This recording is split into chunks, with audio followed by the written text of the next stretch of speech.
Dear Patriots, before the news starts, please subscribe to our patriotic channel by clicking the subscribe button. Give us a thumbs up to this video. Don't forget to leave your opinion below in the comments section. Share the news on Facebook and Twitter so you friends see it. Thank you. Jim Mattis just issued a chilling command to everyone in the Navy. IT begins. Secretary of Defense James Mattis has a way with words. He's blunt with them. He recently told submarine crew last week that they would not regret their military experience under him because they would not be some pussy sitting on the sidelines. Mattis was addressing an all-male audience, according to him. Here is what Mattis said. "Thanks for sticking with the Navy," he said at the Naval Base Kitsap in the state of Washington, adding that the experience would change them for the better for the rest of your life. "So you'll never regret, but you will have some of the best days of your life and some of the worst days of your life in the US Navy, you know what I mean? That means you're living. That means you're living.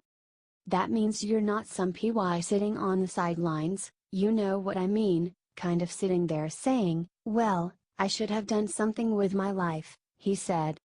"Because of what you're doing now, you're not going to be laying on a shrink's couch when you're 45 years old. Say, what the hell did I do with my life? Why?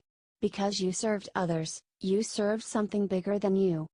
This is the same guy that said the following about meeting anti-military activists on American soil. "When you men get home and face an anti-war protester, look at him in the eyes and shake his hand," Mattis reportedly said. Then, wink at his girlfriend because she knows she's dating a PY. Share this everywhere and comment "Thank you Jim for standing up for America in tight spots. We at Liberty Writers love our troops and hope you do too. Thanks."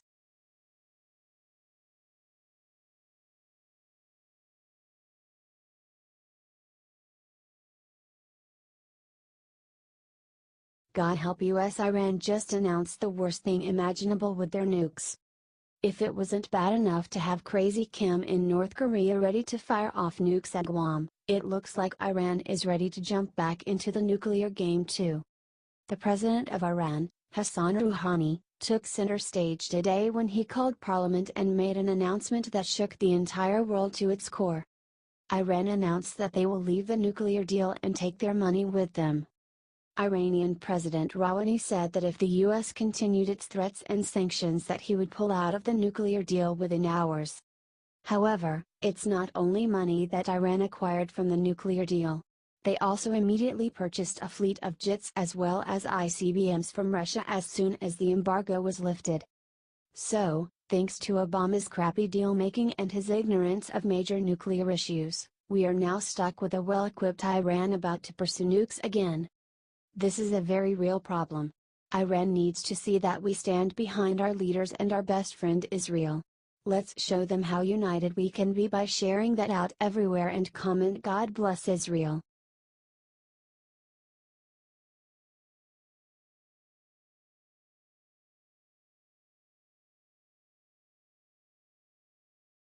Reporters asked Trump if he was keeping Bannon. What he said next stunned everyone in the room. Just a day after the New York Times reported that Stephen Bannon's job may be in jeopardy, President Trump made it a point to set the record straight. Not only did Trump touch on his personal relationship with Bannon, but he also responded to rumors that some of his closest advisors and confidants are urging him to fire the chief strategist. "I like Mr. Bannon, he's a friend of mine. But Mr. Bannon came on very late, you know that," Trump said in a news conference in New York City. "I like him. He's a good man. He's not a racist, I can tell you that. He's a good person. He actually gets a very unfair press in that regard. But we'll see what happens with Mr. Bannon," Trump added. "But he's a good person, and I think the press treats him frankly very unfairly."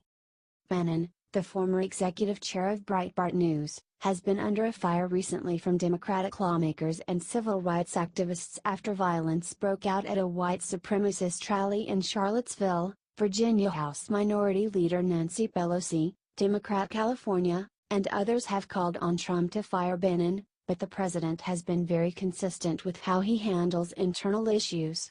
If something is not working in his administration, President Trump will do his best to fix it, regardless of past or current friendships. America will always come first, and President Trump has accepted the scrutiny that comes with that position. Whatever decision our Commander-in-Chief chooses to make, it's safe to assume it's for the good of the nation. Let's share our support for President Trump and show that we have faith in his administration. Sources: thehill.com.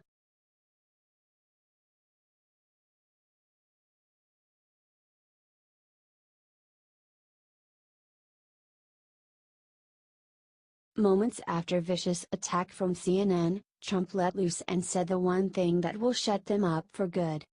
When it comes to the media, President Trump may never get a fair shake. If rigging elections with foreign countries or wrongfully terminating employees or sexually assaulting women wasn't enough, now apparently our Commander-in-Chief is a low-down dirty racist.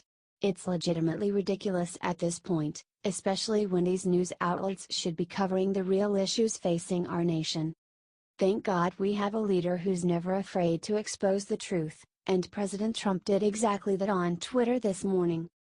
Made additional remarks on Charlottesville and realize once again that the fake news media will never be satisfied. Truly bad people, Trump tweeted. The media has continued to lob accusations and criticize President Trump for his response to violence during a white nationalist rally in Charlottesville, Virginia. Regardless of his denouncement of both white supremacists and the KKK by name, Trump has been unjustly raked over the coals for simply stating there is bigotry and hatred on many sides. But President Trump has stayed true to his beliefs in the face of this endless scrutiny. Racism is evil, and those who cause violence in its name are criminals and thugs, including the KKK, neo-Nazis, white supremacists and other hate groups that are repugnant to everything we hold dear as Americans, Trump said during his remarks at the White House. We are equal in the eyes of our Creator. We are equal under the law and under our Constitution. Maybe it's time the press started treating our president like an equal instead of a criminal. He has proven his love for this country and all of its citizens. He wants to create jobs for all Americans and put an end to terrorism against all innocent people. President Trump is a God-fearing family man who wants to build a unified nation, and I say we help him. If you stand with Trump against the crooked media, share the truth and show how much you support your president. Sources: dailycaller.com.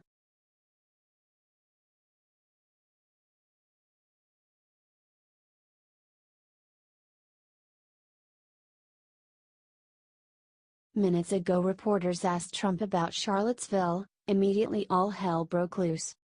This was so dang epic. Trump just blasted the media over their terrible coverage of the Charlottesville, Virginia clash between violent extremists on both ends of the political spectrum. If the press were not fake and if it was honest, the press would have said what I said was very nice. But unlike you and unlike the media, before I make a statement I like to know the facts. Trump then went on to go after the alt-right and the alt-left thugs that attended the riot. The liberal media doesn't want this to get out. They were running the Antifa losers as peaceful protesters. This was frickin' amazing. Trump brought his A game and the reporters brought nothing to the table but half-truths and less. Share this right now if you are proud of our president for the amazing job he did after the tragedy in Charlottesville. The media is going to try and bury this amazing speech. It's up to us patriots left in the country to help him by getting this amazing speech out. We cannot let the press tear this country apart. Thanks for standing with our president, patriots.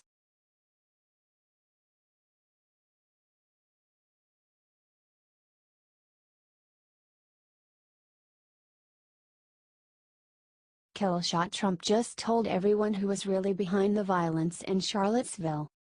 The media has been working overtime to spin their little web of lies and repaint the tragedy in Charlottesville to follow their own political narrative. Yes, there were horrible racists there, however, Trump just revealed the other half the story. His big manufacturing press conference today turned into a fiasco when rabid reporters began pushing for more discussions on the dangers of white supremacy. They thought they had Trump cornered, then he dropped this bombshell on a whole lot of them. The alt-right, neo-Nazis, the Klan, The white supremacists. And the alt-left were responsible for Charlottesville. The president left the room in silence when he asked reporters. What about the alt-left that came charging at the, as you say, the alt-right? Do they have any semblance of guilt? What about the fact they came charging with clubs in their hands, swinging clubs? Do they have any problem? I think they do. As far as I am concerned, that was a horrible, horrible day. Yes, there was a murder. Yes, it was sick and horrible. However, that driver was only half the story of the day. The media totally glossed over the large groups of Antifa charging in with baseball bats and P-bombs attacking people who, frankly, didn't know they were at a white supremacist rally. What the media has not been talking about is that the white supremacy movement, which is evil and vile, has grown off the back of their support for things like the black supremacy and Antifa movements. And, let's talk about terror for a second. The media is acting like Trump's choice to not declare the murderer a terrorist makes him the devil. Then riddle me this, why were they not as mad when Obama refused to declare Dylann Roof murdering an entire black church as terror? Is it because they were Christians? Trump's words are very clear. We have a very real problem in this country from a bunch of angry 20-year-olds with baseball bats, driven by hate, trying to start a new civil war. Oh, and they happen to be calling themselves conservatives and liberals. So share this out. Make the truth known. God bless each and every one of you, and God bless President Trump for his beautiful words in the dark hour.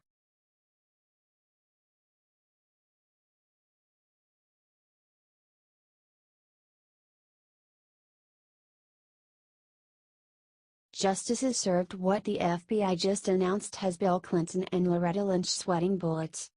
Bill Clinton and Loretta Lynch thought that they were off the hook for their tarmac meeting in the middle of Hillary Clinton's email trial.